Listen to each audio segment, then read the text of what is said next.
Alhamdulillahi Rabbil Alamin. Wassalatu wassalamu ala ashrafil mursalin wa ala alihi wa sahbihi ajma'in. Subhanaka la ilma lana illa ma 'allamtana innaka antal alimul hakim.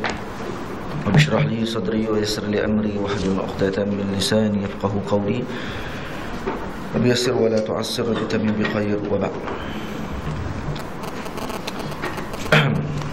Qala al-mu'allif rahimahullah ta'ala wa nafa'ana bi'ulumihi wa 'ulumikum fid dharain amin. Bab yang ke-37, ibadah Rasulullah sallallahu alaihi wasallam. Hadis yang ke-204 semalam kita baca. Sayyidina Quraib radhiyallahu ta'ala anhu bercerita, Sayyidina Ibnu Abbas radhiyallahu ta'ala anhuma mengkhabarkan kepadanya bahawa beliau, yakni Ibnu Abbas radhiyallahu ta'ala anhuma, pernah bermalam di rumah Maimunah, Sayyidatina Maimunah radhiyallahu ta'ala anha, isteri Rasulullah sallallahu alaihi wasallam, yang merupakan emak saudara. Jadi Sayyidatina Maimunah emak saudara sebelah mak. Yang mana Sayyidatina Maimunah emak pada Sayyidina Abbas, saudara sebapak. Ibu lain-lain, pak sama. Namanya Lubabah. Isteri Rasulullah sallallahu alaihi wasallam yang merupakan emak saudaranya. Sayyidina Ibnu Abbas radhiyallahu taala anhuma berkata, "Fattaja'tu fi 'ardil wisadah." Maka aku tidur di membujur di bantal tersebut. Wattaja'a Rasulullah sallallahu alaihi wa alihi wasallam fi tuliha. Dan Nabi tidur dalam keadaan berbaring melintang. Jadi bantal, Nabi tidur dengan Sayyidatina Maimunah, kaki menghadap ke sana. Sayyidina Ibnu Abbas tidur di sini. Jadi membujur gitu. Jadi ini ulama sebut kata boleh, tidak ada masalah kalau kata perempuan itu mahram kepada seorang lelaki yang datang kepada rumah dia. Boleh kalau kata seorang lelaki ini dia tidur dengan isterinya di tempat yang mana depan tu nampak, walaupun dilihat oleh mahramnya yang lain, walaupun mahram tu memayyiz. Mahram tu dah besar dah, memayyiz pun boleh tidur, tak ada masalah. Jadi boleh duduk sekali tidur. Syarat jangan duduk buat benda pelik lah waktu tu. Tak boleh buat apa lah. Jadi Nabi tidur sekali dengan Sayyidatina Maimunah, termasuk sekali dengan Allahumma salli ala Sayyidina Muhammad, Sayyidina Ibnu Abbas radhiyallahu ta'ala anhu. Sayyidina Ibnu Abbas waktu itu masih muda lagi, bawah pada 10 tahun. Baik. Dari kita dah sebut semalam kenapa Sayyidina Ibnu Abbas datang tidur. Kerana disuruh oleh ayahnya Sayyidina Abbas untuk melihat macam mana Nabi tidur pada waktu malam dan macam mana Nabi menunaikan solat pada waktu malam. Tujuan disuruh Sayyidina Ibnu Abbas tidur bersama dengan Nabi SAW. فنام رسول الله صلى الله عليه وآله وسلم حتى إذا انتصف الليل أو قبله بقليل أو بعده بقليل. Jadi Rasulullah sallallahu alaihi wasallam tidur sampai tengah malam ataupun kurang sedikit, biqalilin. Tak lama kemudian istayqadha Rasulullah sallallahu alaihi wasallam. Dan Nabi bangun. Ini adat Nabi sallallahu alaihi wasallam. Nabi akan bangun seorang dulu. Kadang-kadang Nabi akan gerak ahli keluarganya. Karena Nabi bangun terus seorang Nabi sallallahu alaihi wasallam. Baik, jadi bila Nabi bangun, faja'ala yamsahu an-nawma an wajhihi. Maka kemudian Nabi menyapu bekas tidur. Kalau disebut di sini dalam bahasa Arab, ja'ala yamsahu an-nawma. Soalnya Nabi menyapu tidur. Bukan sapu tidur, tak, sapu bekas tidur. Maksudnya kesan-kesan tidur, tanda-tanda tidur, muka kusam, kemudian mata jadi Allah SWT masih lagi mengantuk ketika sebut, maka Nabi sapukan muka pada ketika itu. Wa qara'a al-'ashra al-ayat al-qawatima min surati Ali Imran. Kemudian baginda Nabi sallallahu alaihi wasallam membaca 10 ayat terakhir daripada surah Ali Imran. Ini khusus. Seeloknya kalau bangun terus pada tidur, kita sebut dah 2 hari lepas. Elok kalau kata kita pergi ke tingkap, buka tingkap, tengok lagi, kemudian baca 10 ayat terakhir surah Ali Imran. Kalau tak hafal, buka Quran baca. Dan ulama sebut boleh juga kalau kita baca apa-apa surah sekalipun, baca semata-mata untuk mengambil motivasi pada pagi tersebut, nak bagi nasyat, nak bagi tidak hilangkan penyakit malas hati kita. Itu adalah salah satu daripada penyebab putusnya silsilah yang diikat oleh syaitan, ataupun rantai yang diikat oleh syaitan pada waktu malam tersebut. Ada 3 ikatan. Salah satunya akan putus bizikrillah, dengan menyebut nama Allah. Kalau baca Quran lebih-lebih utama lagi lah akan putus. Itu tujuannya. Dan kemudian bila Nabi dah baca ayat tersebut, lepas tu dia boleh cerita ni sebab dia dengar, dia tak tidur. Sayyidina Ibn Abbas ni dia tak tidur, dengar sungguh arahan ayahnya Sayyidina Abbas, kamu tengok pagi esok Rasulullah buat apa. Bukan dia tidur pun, dia duduk baring gitu tunggu Nabi bangun bila. Kalau Nabi bangun, dia pun tengok Nabi buat apa. Rupanya Nabi sapu. So, dia kata dia tak tidur. Kalau dia tidur dulu, dia tengok Nabi dah sembahyang, dia nak tengok macam Nabi buat macam mana. Jadi dia tahan tidur dia. Dan dia tengok Nabi bangun dan sapu asrin naum. Kemudian Nabi bangun dan baca 10 ayat terakhir surah Ali Imran. Kemudian Nabi bangun, qama ila shannin mu'allaqin. Kemudian Nabi bangun dan berdiri menuju ke khirbah, tempat air yang tergantung. Khirbah ni hak bekas yang dibuat daripada kulit, dan dimasukkan air dalam kulit tersebut. Kemudian fa ahsanal wudu'a thumma qama yusalli. Dan Nabi berwuduk dengan wuduk yang terbaik. Kemudian Nabi bangun menunaikan solat. Faqumtu ila jambihi. Maka aku pun mai duduk di sebelah Nabi. Jadi aku pun dah, dari kata dia, Sayyidina Ibn Abbas dia tak cerita, kata dia ambil wuduk kerana dia tidak tidur. Ambil wuduk apa? Dia tidur pada awal malam ni, kita tidur. Jadi dia sembahyang Isyak, kemudian terus mai duduk di rumah Nabi SAW tanpa tidur. Bila tak tidur, kemudian dia terus pula pergi duduk tepi Nabi SAW. Duduk belah mana? Duduk belah kiri. Bila duduk belah kiri ni, Nabi nak beritahu, kata tak boleh, orang lelaki bukan duduk belah kiri, orang lelaki duduk belah kanan. Sebab tu Nabi SAW buat macam mana? Fa wada'a Rasulullah sallallahu alaihi wa alihi wasallam yadahu al-yumna ala ra'si. Maka Rasulullah pun letakkan tangan kanan di atas kepala aku. Dia aku duduk sebelah Nabi. Nabi berdiri macam ni. Ya. Bila Nabi nak mula nak sembahyang, dia main duduk sebelah. Main duduk sebelah kan Nabi gambar dia. Bukan macam ni cara dia. Dia duduk sebelah ni. Kemudian Nabi ni disebut balik. Yadul ma'ala ra'si summa akhadha bi udhunil yumna fa fatalaha. Kemudian Nabi pegang ni telinga aku ni, udhunil yumna. Nabi pegang telinga aku belah kanan ni, Nabi main sikit. Dekat sini. Nabi buat macam mana? Masa tu riwayat sebut Nabi buat macam ni. Nabi tolong Nabi tadi. Bukan macam ni. Itu kobor. Nak tangkap apa ni? Nak tangkap lembu, guna tali. Jadi bukan buat itu. Jadi Nabi tarik slow, kemudian Nabi tarik mai ke sini. Mai duduk belah kanan. Sini kamu tempat orang lelaki. Orang perempuan di mana? Orang perempuan di belakang. Orang perempuan di belakang. Kalau isteri sembahyang dengan suami, nak duduk di mana? Kiri ke belakang ke? Belakang. Belakang betul dengan lelaki. Kan belah kiri, belakang. Kalau makmum mai masbuk, seorang mai dah sembahyang dengan tu imam duduk belah kanan, makmum masbuk, dia mai duduk belah mana? Sebaiknya mai duduk belah kiri dulu. Dia mai duduk belah kiri tu imam dulu. Duduk belah kiri tu imam, kat takbir Allahu Akbar, kemudian dia pun pi ke belakang. Makmum hak duduk tepi ni pun pi ke belakang. Ini cara yang paling afdal dalam mazhab Syafi'i. Ya. Bukannya duduk di belakang makmum hak nombor 1 tu. Bila tak ada angkat takbir lagi, tepuklah. Pergi tepuk sahabat orang tepi ke belakang dulu. Tepuk dah buat, kita buat 2 salah. Salah pertama, kita ganggu orang sembahyang sebab kita tak masuk dalam sembahyang lagi. Salah kedua, kita biarkan dia duduk sorang-sorang di belakang. Sebab kita tak angkat takbir lagi, tapi dia main ke belakang. Kita waktu tu dia duduk sorang-sorang. Sorang-sorang dalam mazhab Syafi'i makruh. Mazhab Hanbali batal terus sembahyang kalau duduk sorang-sorang belakang. Kena ingat tu. Jadi kena masuk dulu. Kalau nak duduk belakang buat gitu, dah kata nak duduk sebelah kiri tak boleh Ustaz. Sebab dia tu duduk ni, dia duduk rapat sungguh. Jadi kami tak boleh nak duduk. Kena duduk kat tiang kan, macam ni. Jadi nak duduk belah kiri tak boleh. Jadi saya terpaksa duduk di belakang. Hak makmum duduk sebelah kanan tu. Maka waktu tu masuklah sembahyang, Allahu Akbar, baru tepuk. Baru dia main ke belakang. Nah, tak tepuk pun tak apa. Sebut Allahu Akbar kuat-kuat, Pak Long tu faham dah lah. Takkan dia pula jadi tu imam. Dah dia makmum, dia baca kawan ni Allahu Akbar, dia pula, aku jadi imam pula. Dia jadi imam banyak. Memang orang tahu lah kata hang nak suruh pergi ke belakang, jadi makmum juga lah. Nah, baik, jadi dipegang telinga ni. telinga Sayyidina Ibnu Abbas radhiyallahu taala anhuma. Baik. Di sini kata ulama sunnah bagi seorang guru yang murabbi, dia kalau kata nak tegur anak murid dia, ni main kat telinga. Jangan sekeh kepala. Sekeh kepala budak ni akan dendam. Dia tak kira cerdik jadi bodoh lagi kepala. Dia main telinga ni. Main telinga antara kata Al-Imam Baijuri radhiyallahu taala anhu akan menyebabkan budak ni jadi makin cerdik dan intibah. Maksudnya akan mengambil perhatian.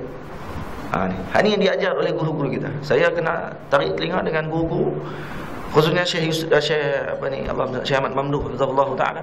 Kalau saya baca, kemudian saya silap makhraj. Kita baca Quran, baca kitab.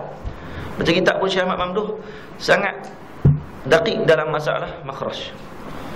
Dia kata kena raikan setiap huruf tu. Saya selalu silapkan wa nafa'ana. Betulnya qala al-muallif rahimahullahu taala wa nafa'ana bi ulumihi. Nafa'ana, kena tu kena bagi sebut betul dia kata. Kadang-kadang saya sebut wa nafa'ana. Wa nafa'ana, dia kata ain tu kamu tak sebut betul, kamu tak rai huruf, dan nanti akhirat nanti dia akan bangun, dia akan tuntut apa yang kamu tak baca tu. Nanti huruf tu akan kata kamu dulu baca aku tak sebut betul-betul. Tu kalau baca ni, baca Quran lagi lah. Ana fa'ana, dia tu ain tu kena betul. Jadi kalau kata saya sebut lagi tersilap, main minggu depan tu silap lagi. Main silap lagi sekali dia main. Saya pergi ke muka kat dia sikit, kemudian dia tarik ni. Dia bukan tarik sungguh. Dia main ni aja, main bawah ni. Dia main. Lepas tu tanya kat saya. Kadang-kadang dia pukul, dia ambil pen, dia akan tibai ni saya. Tibai celuk ya. Lepas tu tanya sakit tak? Dia tak sakit. Dia tahu memang apa tu sakit hati tak? Saya sakit hati apa Syekh yang buat? Nak tak sakit hati ya? Lepas tu dia kata tak, sebenarnya aku nak bagi hang berasa dalam hati dia kata. Aku buat ni nak bagi hang berasa dalam hati, bukan nak bagi sakit, nak bagi berasa ya. Nak bagi sedap. Ini adab para ulama. Al-Imam Syafi'i, Imam Rabi' pernah cerita, sekatu kali dia pernah jalan di sebelah Imam Syafi'i, kemudian dia main dekat dengan tali pedati Imam Syafi'i. Imam Syafi'i naik kuda, kemudian dia main duduk kat tali. Maka Imam Syafi'i tarik telinga dia, jangan duduk macam tu, tarik main ke belakang sikit. Dia tarik macam tu. Al-Imam Rabi' radhiyallahu anhu, dia pun pelik, dia kata, apa Imam Syafi'i buat macam ni? Pegang telinga orang dan sebagainya. Kemudian bila dia baca hadis Nabi SAW, dia baca hadis ni, rupanya apa yang dibuat oleh Imam Syafi'i ini tidak lain tidak bukan, semuanya diambil daripada hadis Nabi SAW. Ini yang kata ulama. Al-Imam Muhammad bin Awamah, Syekh Muhammad Awamah, dia sebut apa? Kena husnuzan dengan para alim ulama. Ada benda kadang-kadang dibuat oleh para alim ulama yang kita tidak mengerti kenapa dia buat begitu. Kadang-kadang yang dibuat tu ada dalil dan juga ada sandaran daripada sunnah Nabi SAW. Cuma dia tak tunjuk kat kita. Cuma dia tak abang kita dalil, sebab tak perlu lagi waktu tu. Kamu tak sampai lagi peringkat untuk kamu nak tengok dalil. Nanti kalau kamu dah boleh tengok dalil sendiri, kamu akan jumpa benda tersebut. Jadi tak perlu tanya mana dalil, tak perlu tanya. Dan dalil Al-Imam Rabi' tidak tanya kepada Imam Syafi'i, mana dalil? Apa dalil kamu pegang telinga saya macam tu? Tak tanya pula. Dan selepas tu baru dia, lepas dah jadi ahlul dalil, orang yang berhak untuk tengok dalil, baru dia tengok balik. Rupanya yang dibuat oleh Imam Syafi'i ini adalah perbuatan yang dibuat oleh Nabi kepada Sayyidina Ibnu Abbas. Ini bermakna Sayyidina Imam Syafi'i buat satu benda tidak lain tidak bukan ada dalil daripada perbuatan Rasulullah SAW. Jadi anak pun macam tu juga. Anak kita kalau tak dengar cakap, pegang telinga dia. Pegang aja, jangan tarik putih. Tarik pula pulah telinga budak. Jangan gitu.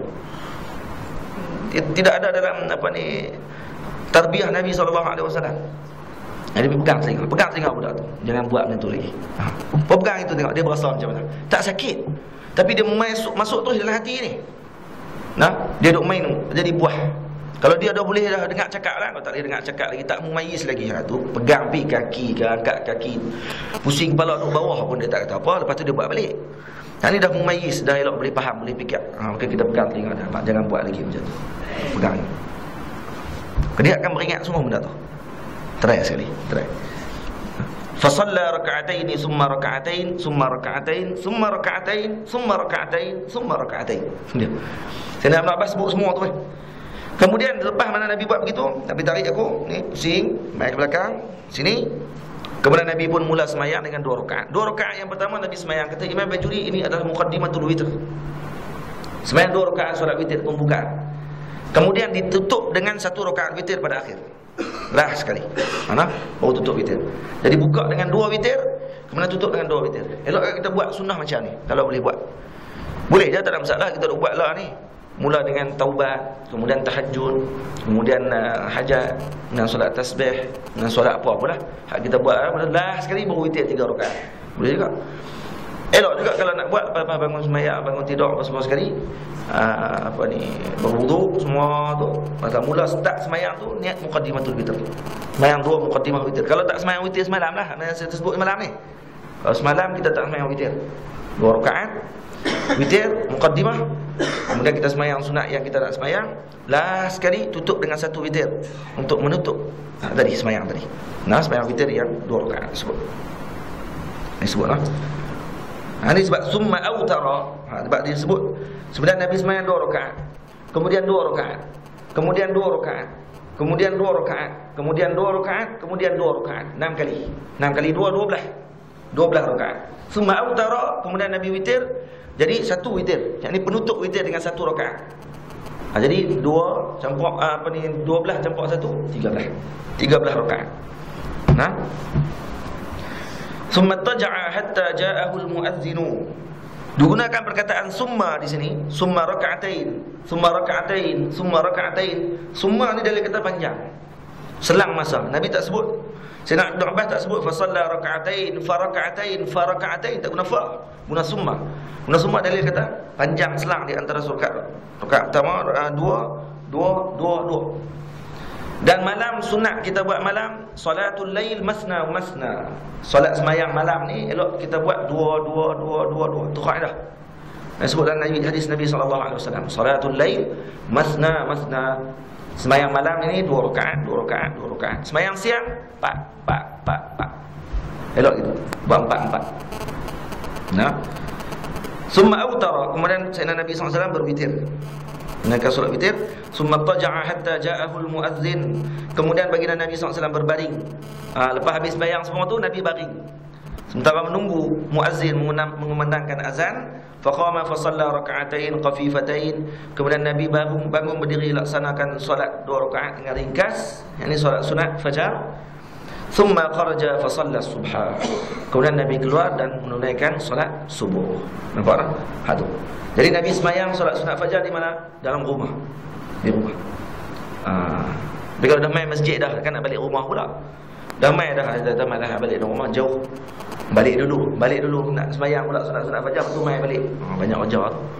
Tak ada ikut suka, nak pergi pilih yang mana pun. Sama ada kita duduk di rumah dulu dengan azan, baru kita nak datang sembahyang dulu di rumah. Jadi boleh baring-baring dulu di rumah. Tapi jangan baring-baring tak bangun-bangun terus. Tahajud bangun, subuh tak bangun. Kacau bila juga kan. Sampai 12 rakaat bangun tahajud. Sembahyang tahajud bangun tidur. Tidur bangun-bangun pukul 8. Elok. Hak yang wajibnya bangun subuh. Tahajud tu sunat. Kenapa yang sunat kamu belajar? Hak yang subuh, hak wajib tu kamu pergi ihmat benar tu. Jadi tak sengaja. Tak sengaja tak apa lah. Dia kata saya nak ambil sunnah ya. Tengok punah terus. Nak sunnah dia punah. Baik. Ingatlah tu. Ini cara yang dilihat oleh Sayyidina Ibnu Abbas radhiyallahu taala anhuma.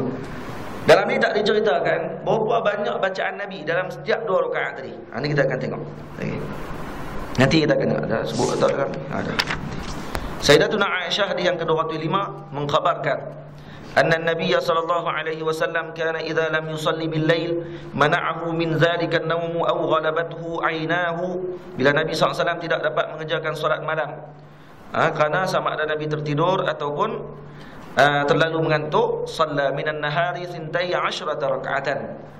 Maka Nabi akan menunaikan 12 rakaat sembahyang. 12 rakaat Nabi akan tunaikan sembahyang. Di 12 tu Nabi khadab balik semula sembahyang tersebut. Solat sunat yang paling afdal solat apa? Solat apa yang paling afdal di antara solat-solat sunat? Solat apa?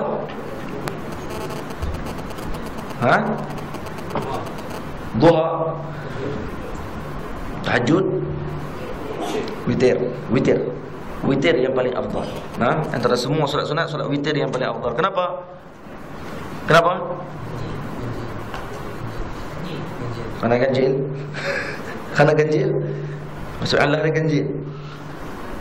Kerana Nabi tidak jarang meninggalkan solat witir. Itu satu. Yang kedua, kerana berlaku khilaf di kalangan ulama. Adakah solat witir ni wajib ataupun sunat? Bila berlaku khilaf wajib dan sunat ni, maksudnya benda ni besar.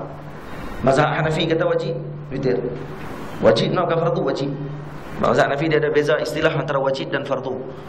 Wajib dia kata solat sunat witir. Solat tarawih tak ada pula ulama bincang secara detail wajib ke fardu ke sunat ke apa, tak ada. Semua yang kata sunat. Solat sunat rawatib tak ada pula ulama kata wajib. Semua kata sunat. Tapi memang witir ada ulama kata wajib, ada ulama kata sunat. Jadi bila berkhilaf masalah sunat dan wajib ni, maka ini menunjukkan solat ni solat yang paling afdal. Itu antara sebab dia lah, antara sebab. Selain daripada Nabi SAW muwadzabah, jarang meninggalkan solat sunat witir. Baik. Sayyidina Abu Hurairah radhiyallahu taala anhu meriwayatkan hadis 26. Nabi sallallahu alaihi wasallam bersabda, "Idza qama ahadukum minal lail," bila seorang daripada kalian bangun malam, "Falyaftatih salatahu bi rak'atain khafifatain," maka hendaklah mulakan solatnya dengan 2 rakaat yang ringkas. Jadi kita mula sembahyang kena start dengan yang paling kecil dulu. Maksud jangan lajak panjang terus kali malah terus nak buat. Ni Nabi ajak cara untuk murattab, untuk tertibkan kita punya amalan. Amalan kita kena dengan ringkas dulu. Kena yang boleh untuk menyebabkan kita jadi semangat nak buat. Ni hari pertama baca Quran sampai 5 juzuk. Tak pernah duk buat sebelum ni. Kalau pernah buat alhamdulillah. Ni tak pernah duk buat.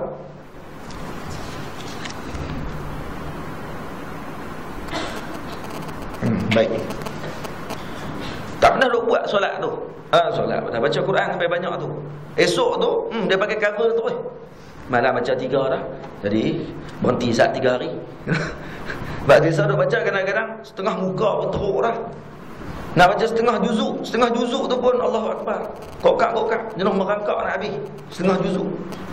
Kita tak dapat rasa lazat macam ulama-ulama dapat rasa. Kita tak dapat rasa benda tu. Depa dah rasa sebab tu depa boleh baca banyak-banyak tu. Baca dalam 2 jam sampai 16 juzuk pun ada. Kita cerita sebelum ni kan. Syekh saya sebut. Jadi apa ni, Allah dah tak boleh biasa macam tu. Kita buat yang tadarrush, buat sikit-sikit. Ni khafifatain, mula dengan 2 rakaat solat sunat yang ringkas. Soalan tanya ni, Ustaz, berapakah rakaat tahajud? 8 atau 10? Kalau dalam syarah Syama'il Nabi sallallahu alaihi wasallam, yang Nabi buat 2 rakaat, rakaatain. Rakaat 2 rakaat yang pertama muqaddimatul witr. Kemudian rakaatain, 10 dah. Jadi 5 kali. 1 rakaatain. 5 kali 2 10. 10 ni kata Imam Bajuri semuanya tahajud. 10 rakaat tahajud. 8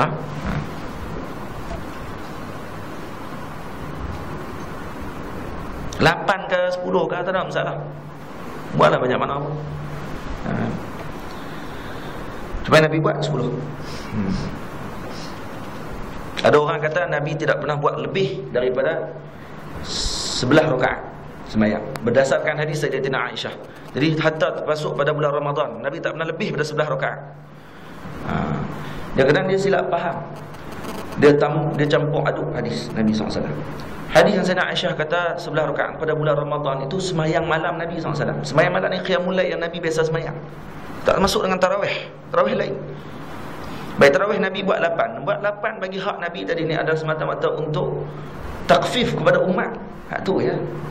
Nabi takfifkan kepada umat. Nak abad tidak wajib benda ni. Kalau Nabi buat 8, Nabi buat 8 terus sampai habis 30 Ramadan. Tanpa Nabi berhenti. Nabi buat 3 hari ya. 3 malam yang Nabi buat, lepas tu Nabi tak keluar. Sampai sahabat pula pakat main ke masjid Nabi. Semua pakat duduk ke depan rumah Nabi SAW, pakat Salatu jami'ah, as-salah. Nabi duduk dalam bilik. Ada yang ambil batu. Pintu aja Rasulullah. Tak baling pintu, dia baling tanah. Dia baling batu main. Tak. Jatuh ke tanah, melantun kena ke pintu. Nampak tak? Meradak sungguh sahabat Nabi. Dia tak baling pintu, kerajak. Ni baling pintu. Ada pula baling pintu rumah Rasulullah. Baling tak tu belakang pintu. Tak bangun juga. Nabi tidur ke apa ni? Sampailah pagi subuh. Habis main subuh Nabi berpaling ke belakang. Nabi kata, semalam aku tahu kamu gerak aku tahu, aku dengar semua benda tu. Tapi aku bimbang takut diwajibkan ini kepada kamu, dan kamu tidak akan mampu nak sebut. Nampak? Tak wajib. Jadi jangan guna hadis tu 3 hari yang mai tarawih, lepas tu tak mai dah. Konon-konon hang tu macam Rasulullah. Rasulullah dalam rumah sembahyang. Kamu sembahyang dah. Ni hak yang sembahyang 8, lepas tu pas sembahyang 8 balik-balik rumah sembahyang dah.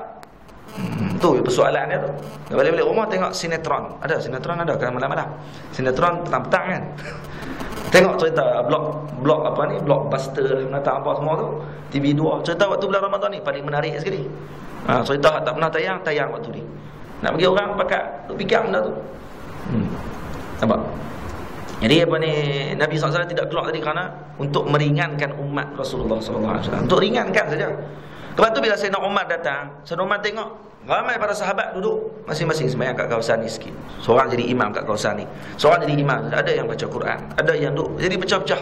Sayyidina Umar kata, kalaulah kita kumpulkan mereka semua dengan seorang imam, kan lebih bagus. Dan perempuan pula dengan seorang imam juga. Jadi yang jadi imam pada orang perempuan Sayyidina Tamim Ad-Dari radhiyallahu taala. Yang jadi imam pada golongan lelaki Sayyidina Ubay. Menjadi imam kepada lelaki. Jadi apa ni, Ubay bin Ka'ab. Kemudian Sayyidina Umar bila malam pertama, Sayyidina Umar tak sembahyang dengan semua. Sayyidina Umar seorang-seorang dia. Sebab apa? Sebab dia Sayyidina Umar. Dia main seorang tak apalah, tak ada masalah. Jadi bila dia masuk, dia cuma imarahkan. Hak ni kata pahala orang yang menghidupkan majlis-majlis. Ni majlis ilmu yang buat kat Surah Mustaqim. Kalau sebelum ni tak pernah hidup majlis ilmu. Daripada ada orang yang menggerakkan majlis ilmu, buat pahala dia dapat walaupun dia tak mengajar.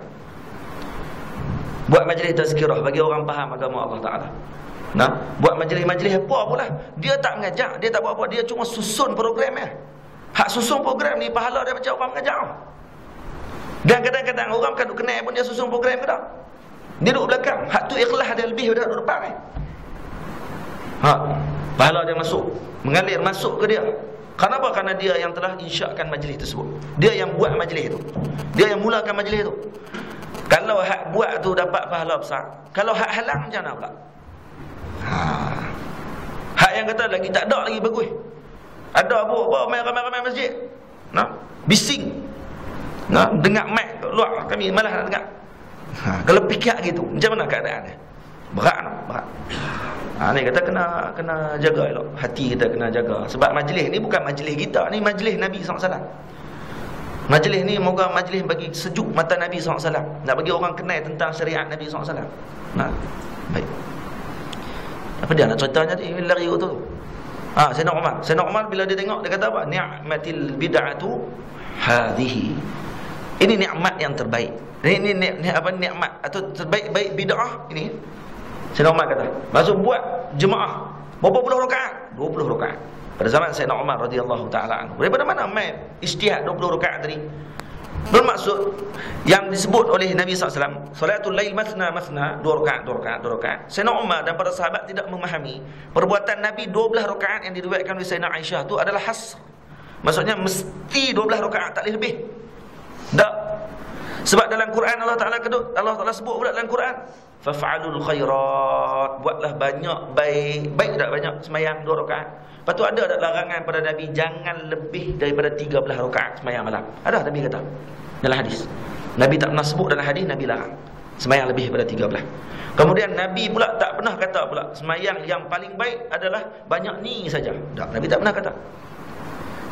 Kenapa Sayyidina Aisyah riwayatkan dengan 12? Kenapa di rumah Sayyidina Maimunah sembahyang 13? Riwayat Sayyidina Ummu Salamah dalam Sahih Muslim 13 rakaat. Rumah Sayyidina Aisyah kata, aku tak pernah tengok Nabi sembahyang lebih pada 11. Sayyidina Ummu Salamah kata, di rumah saya Nabi sembahyang 13. Sayyidina Aisyah tipu tak? Saya tak tipu. Dia tak tipu kenapa? Kerana dia kata, aku tak pernah tengok. Memang tak pernah tengok pun sebab Nabi sembahyang di rumah dia memang sebelah ya. Jadi betul tak dia sebut? Betul. Bukan dia kata aku tak, siapa kata Nabi sembahyang lebih daripada sebelah, dia penipu. Yang tu barulah kita boleh khil waqal, boleh bincang balik kalam tadi Sayyidina Aisyah sebut betul ke? Sayyidina Aisyah kata aku tak pernah tengok. Aku tak pernah tengok di sini makna dia tidak pernah masuk rumah isteri lain macam mana Nabi sembahyang. Yang dia tengok depan mata dia lah ni. Kenapa? Kerana Sayyidina Aisyah ni isteri muda. Isteri muda sembahyang sebelah jelah. Isteri tua-tua 13. Tambah 2 lagi. Lewat sikit pun tak apa. Hak muda ni sebelah jadilah. Sebab untuk nak dekatkan hati dengan isteri muda tadi. Boleh faham gitu. Baik. Faham tak? Ni jangan duk berkelahi lah. Ini dah nak habis Ramadan lah. Duk bincang lagi 20 ke 8, 20 ke 8. 20 ke 8, 28 orang nak habis dah. Saya baru tahu. Ustaz ni kasar. Kalau ustaz tak boleh sebut yang tu. Mampu dia. Suka saya nak sebut baru. Zaid ibn Khalid al-Juhani radhiyallahu taala anhu sebut, la armuqanna salatan nabi sallallahu alaihi wasallam fatawassattu atabatahu aw fustatahu. Saya mahu memerhatikan salat nabi sallallahu alaihi wasallam, maka saya pun tidur di ambang pintu rumahnya ataupun kemahnya. Jadi saya nak Zaid bin Khalid al-Juhani, satu hari dia nak tengok nabi semayang macam mana, maka kemudian dia main duduk tidur terus di depan pintu rumah Rasulullah. Riwayat yang ni disebut kata fustat. Fustat ni masuk kemah besar. Fustat. Kalau di Mesir nama ada tempat nama Fustat. Fustat nama kampung, negeri besar. Jadi ada 2 dulu negeri di Mesir, ada 3 negeri dalam Mesir dulu. Qahirah atau digelar Mesir, Fustat dan juga kota Askari. Ada 3 kota. Kota Askari dah hilang dah, tak ada dah kota Askari. Yang ada lah ni kota Fustat dengan kota Qahirah. Dan sekarang Fustat pun masuk dalam Qahirah dah. Termasuk sekali. Dulu kalau kata kita baca kitab-kitab lama, ulama-ulama sebut kata mereka pergi ke Mesir. Mesir yang dimasukkan adalah Qahirah. Nah, Mesir dipanggil Misra al-Mahrusah, yang dijaga dengan tembok yang tinggi, dikeliling Babun Nasr, ada luah merangkumi kawasan Sayyidina Hussein dan Al-Azhar di belakang semua sekali itu. Sampai ke dekat dengan Sayyidah Zainab. Luah kawasannya. Ada bagi Babu Zuilah dan sebagainya, ada sampai hujung. Ada kawasan tu luah. Kalau kita masuk dalam tu penuh dengan kawasan sejarah. Kalau Mesir. Kalau kita pergi di Mesir, depan Masjid Azhar ada depan Masjid Azhar tu dia ada macam satu madrasah. Belakang tu dia ada kubah dia. Kubah dia punya ni. Dia punya menara kubah tadi dibuat. Dia buat bentuk macam dengan buyung. Buyung, ada 3 buyung. Kalau kita duduk pada jauh nampak macam buyung macam atas. Antara tanda kenapa buat buyung tu. Jadi kalau orang nak cari di mana pasar malam, nak beli barang makanan, ikan, nak beli sayur, nak beli apa semua, payah nak cari sebab kota Qahirah ni besar waktu tu. Maka cukup dia tengok buyung tu lah. Dia tengok, buyung, nampak menara tu nampak buyung. Dia tahu kata bawah buyung tu adalah tempat jual barang. Tu dia punya tanda tu. Kalau pergi Mesir kita boleh tunjuk lah. Di Mesir tengok benda-benda tu. Baik. Datang apa tu cerita tadi? Dia masuk ke buyung tu. Fustat. Fustat ni boleh baca 10 baca. Fustat. Fastat. Lagi benda lagi. Fastat. Fusat. Lagi benda. Fustat. Ta alif ta. Fustat. Boleh baca juga.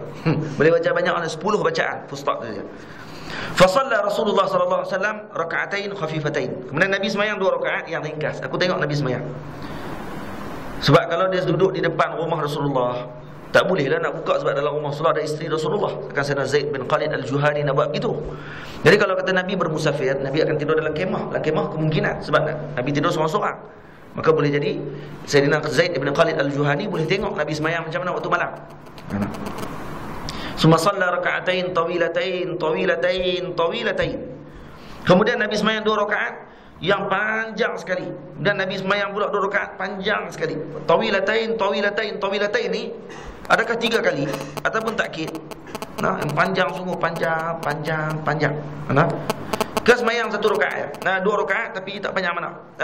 Nak sebut kata panjang tadi disebut dengan 3 kali perkataan tadi sebagai takkid. Sebagai nak menguatkan kalimah dia. Maka ulama kata tawilatain. 3 rakaat dan 6 rakaat ni sembahyang memang panjang sungguh. Panjang sembahyang Nabi ni, kadang-kadang Nabi sembahyang baca Al-Baqarah penuh terus 2 rakaat. Al-Baqarah 3 juzuk. Hampir 3 juzuk dengan 2 rakaat. Kemudian sembahyang pula 2 rakaat lagi pula baca Ali Imran pula. Habis Ali Imran. Dia semua surah-surah panjang. Kemudian habis rakaat yang seterusnya pula baca An-Nisa. Panjang semua. Dia baca. Tawilatain. Nabi sembahyang seorang-seorang lah. Nabi tak sembahyang ramai-ramai begini. Kita nak sembahyang ramai-ramai jangan buat begini. Kita jadi tu imam, makmum duduk belakang. Makmum belakang pula hak baru nak main jinak dengan surau. Kita pergi hentak Baqarah terus 3 juzuk. Kalau ni kali ni aku main. Ada ustaz-ustaz buat sembahyang tasbih. buat main tasbih. Masa tu kita budak lagi, baru nak start main tasbih. Main tasbih ni nak tahu apa main tasbih? Main tasbih ni tasbih 75 kali satu rakaat. Jadi kalau 4 rakaat kita kena main 4 rakaat. 4 rakaat 300 tasbih. Dengar 300 tu. Tu dia. Dia kata 13 tahun. 300.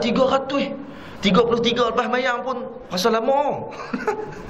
Budak-budak. Kita rasa lah benda tu. Ni 300 panjangnya. Main-main tu imam, hak jadi imam pula. Mayang tahajud, lepas mayang tahajud, mayang tasbih. Mayang tasbih, dia pergi buat lagu pula dah. Allahu Akbar. Sampai habis surah Subhanallah. Nak habis 300. Hang buat lagu macam dengan Asri Ibrahim. Ustaz Ghazali Ibrahim, Ustaz Asri Ibrahim, mampu orang. Terketak lutut ni tambah tuan rokok. Duk subhanallah walhamdulillah wala ilaha. Betul kepada otak tu imam. Lepas tu maki habis semua. Mai rakaat ketiga, teriaklah sembahyang. Teriak kita. Bukan teriak sebab sedih kerana keagungan Allah. Ni sakit lutut. Budak. Saya teriaklah waktu tu sebab saya terlibat. Teriak terus waktu tu. Teriak kenapa? Kerana Allah sangat panjang tu imam. Dia rasa tak boleh. Rupanya sembahyang tasbih macam ni. Panjang nak mampu. Tapi dah bila kita dah mengaji bersama ni, tasbih baca laju-laju pun tak apa. Subhanallah, alhamdulillah, wala ilaha illallah, Allahu akbar. Subhanallah, alhamdulillah. Main tiap malam pun tak apa macam tu. Sembanglah kan. Padahal tak buat juga. Cuma nak buat kata apa, nak beritahu kata, ni sembahyang tasbih jangan buat panjang-panjang sangat. Jangan buat panjang-panjang. Jangan buat lagu pelik-pelik gitu sampai orang jadi tension. Nah. Kena bagi semangat bagi orang nak main. Saya pernah mayang hajat sekali kot, mayang hajat, tapi hajat pun tak apa nak jelas mana. Jadi kita mayang ringkas-ringkas lah. Kalau hajat berat sungguh, kita mayang panjang sikit. Tapi saya pergi mayang satu masjid ni, saya jadi tu imam. Lepas tu saya mayang hajat, saya kata mayang hajat macam biasa, baca Al-Fatihah, kemudian baca Al-Fatihah, kita baca ayat kursi, baca sekali, kemudian baca qul huwallahu ahad sekali. Habis. Mayang rakaat kedua kita baca Al-Fatihah, baca qul ya ayyuhal kafirun. Mayang rakaat kedua kita baca Al-Fatihah, kemudian baca ayat kursi, kemudian kita baca qul huwallahu ahad. Saya buat gitu. Kemudian habis sujud, bangun tasyahud, lepas tu bagi salam. Lepas tu kita doa. Habis sembahyang dia pemain. Tu dia Ustaz, sakat kami duk pernah sembahyang ni. Ni sembahyang paling pendek kami pernah sembahyang. Mayang hajat yang paling pendek ni, rupanya boleh pendek mayang hajat tu. Kata, rupanya daripada buat sebelum ni tu. Ayat kursi baca 11 kali. Kemudian qul ya ayyuhal kafirun banyak 3 kali, 4, 5 kali. Banyak baca. Tak apa, tak ada masalah. Kalau hajat dia berat sungguh tu. Dia pun nak buat memang betul-betul sungguh. Saya kata lah ni, kita dah semayang dah lain. Tu nak semayang sebagai nak permulaan, nak bagi seronok main semayang. Lepas tu habis seronok, lepas tu main semayang. Lepas tu baru tambah. Ni kawan baru nak kenal, macam baru masuk Islam. Baru masuk Islam terus gerak tahajud semayang. Kawan baru masuk Islam semalam, tengah-tengah malam bangun tahajud, rum. Solat jamiah dia tahu rupanya aku ingatkan 5 waktu ada lagi waktu lain. Tengah-tengah malam pun nak bangun juga. Sabarlah. Kamu baru nak kenal dengan Islam, hampir hentam terus solat tahajud, buat qiyam mulai terus tasbih. Keluar Islam terus esok. Ni kena ingat, dakwah kena erti. Kita kena tu pendakwah. Ada benda yang kadang-kadang kita kena ambil perhatian. Sebab tu saya sebut cerita, ada seorang imam pergi ke satu kampung, dia nak mengajak orang ni semayang 5 waktu semayang. Dia ambil masa 5 tahun nak bagi kawan ni semayang 5 waktu. Pak Long ni tak nak semayang. Mai tu imam mana pun, ulama-ulama mai di semua tempat mai cerita dekat dia. Dia kata apa? Kubur masing-masing. Saya bukan tak mau semayang, bukan saya kata semayang tak wajib. Semayang tak wajib, capek. Dia tahu. Tapi saya malah nak buat macam mana? Malah rupanya. Tu imam tu selalu bagi tahu lah cerita apa, selalu cerita pasal seksa neraka, pasal imam tak mau dengar. Balik. Balik gitu ya. Mai seorang ulama daripada Mesir pergi kampung tersebut, ni di luar negara. Ni syekh saya cerita, Syekh Fatahi Hijazi sebut. Mai syekh ni kemudian panggil, depa bagi tahu syekh ada seorang pemuda kampung kami ni memang payah semayang. Boleh tak syekh tolong tegak dia? Syekh pun pipi dia kata, syekh kalau nak tegak macam syekh-syekh lain, minta maaf lah. Balik. Jadi saya tak tegak apa lah. Saya main nak berkenalan dengan kamu ya pun. Syekh nak suruh saya semayang betul tak? Dah lah. Saya main nak menyembang dengan kamu lah, bukan nak suruh semayang. Dah kali menyembang, baik. Tiap-tiap hari main lawat. Tak suruh semayang sekali pun tak pernah suruh. Main sembang. Sampailah kawan ni boleh rapat. Dah kali boleh, mainlah kelas. Nah, takkan main duduk rapat saja. Kisah saya duduk main rumah, takkan tak pernah main sekali kelas saya. Oh, dia pun jadi malu lah. Dah kali main kelas Syekh. Pas main kelas Syekh lama, Syekh pun nak balik semula tengah saya. Masa nak naik di airport, kawan ni pun hantar Syekh. Maka dia pun salam dengan Syekh, peluk Syekh. Syekh kata, boleh tak? Kita dah baik sepanjang kita kenal ni. Saya nak pesan kamu satu benda ya. Dia kata, apa dia Syekh? Pesanlah apa pun saya akan buat. Sebab dah baik lah. Dah ada hubungan dulu. Kemudian dia kata apa? Syekh kata, satu yang saya nak minta. Kamu rasa semayang apa yang kamu boleh buat? Kalau tak boleh 5 waktu, semayang apa yang kamu rasa kamu boleh? Saya tengok kamu bangun subuh awal. Apa kata kalau kamu tangan tinggal subuh selama 40 hari? Jangan tinggal. Sepanjang saya duduk di tempat saya ni, nanti saya akan datang balik. Kalau saya tanya, nanti kamu jangan tipu saya kalau kamu tinggal solat subuh berjemaah di masjid. Dia kata, okey, kalau itu tak apa. Semayang subuh ya no? Sebab Tok Imam sebelum ni kata kena semayang 5 waktu. Tapi Tok Syekh kata satu ya. Satu pun tak apa. Semayang subuh kan. Tiap hari tak tinggal semayang subuh. Semayang subuh semayang. Zuhur tak semayang, Asar tak semayang, Puasa tak semayang. Tapi time subuh ada. Jadi makmum belakang. Tahun lepas tu Syekh mai tanya-tanya makmum. Dia kata semua memang dia mai semayang subuh-subuh.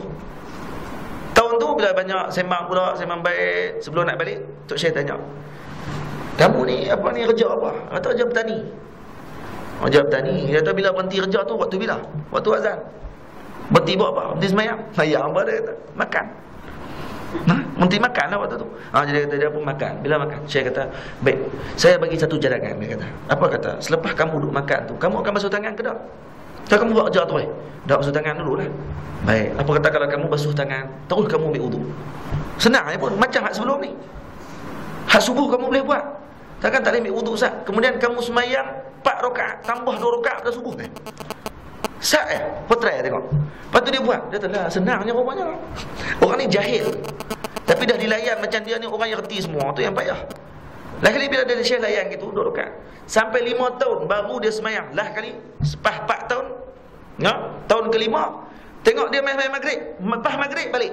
Isyak tak mayang. Dia bukan sekat jahil, dia ego. Mayang hak maghrib ni, satu hari Syekh pun panggil dia main duduk sekali. Lepas mayang maghrib, Syekh kata main duduk sekali. Saya nak tanya, antara kamu dengan kami, apa kelebihan kami berbanding dengan kamu? Dia kata, Syekh mayang isyak, aku tak mayang. 4 waktu mayang, isyak saya tak mayang. Baik, Syekh tanya, nak tak kamu lebih daripada kami? Dah tentu nak dia kata. Mayang isyak. Padahal kalau main isyak sama ya. Jadi sama bukan jadi lebih. Tapi dah orang ni jahil. Maka dia pun, nak mesti nak lebih. Jadi main isyak. Pas main isyak, insya-Allah lebih pada kami. Dia sama ya. Tapi dia pun dengar, kena lebih. Terus main isyak lepas tu. Tak tinggal semayang lepas tu. Kata ulama. Syekh kata, disebabkan berkat sabar guru tadi selama 5 tahun untuk tarbiyah kawan tu. 5 tahun baru semayang. Bagi mayang dulu. Bak khadha nanti bincang lain lah. Berapa tahun nak kena qada pula?